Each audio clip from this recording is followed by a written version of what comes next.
السلام عليكم ومرحبا بكم على قناة آخر الأخبار. إن كنت من المشاهدين الجدد، لا تنسى الاشتراك بالقناة وتفعيل زر الجرس ليصلك كل جديد. شكرا. خبر عاجل: الحبس لشاب اعتدى على والدته محاولا اغتصابها. التمس وكيل الجمهورية لدى محكمة الجنح ببئر مراد رايس بالعاصمة تسليط عقوبة 5 سنوات حبس نافذ لشاب في العقد الثاني من العمر قام بالاعتداء على والدته محاولا اغتصابها.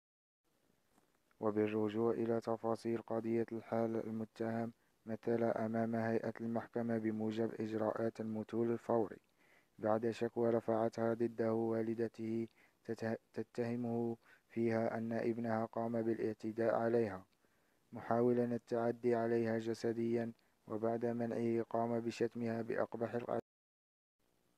المتهم المتواجد رهن الحبس المؤقت بالمؤسسة العقابية الحراش مثل أمام محكمة الجنح ببئر مراد رايس وجهة التهم: التعدي على الأصول، المساس بحرمة الجنسية وبالمحارم، والتعدي. وأضافت الأم الضحية أثناء استجوابها من طرف القاضي أن ابنها تعود على تهديدها وشتمها دون رحمة أو شفقة، متناسيا أنها أمه.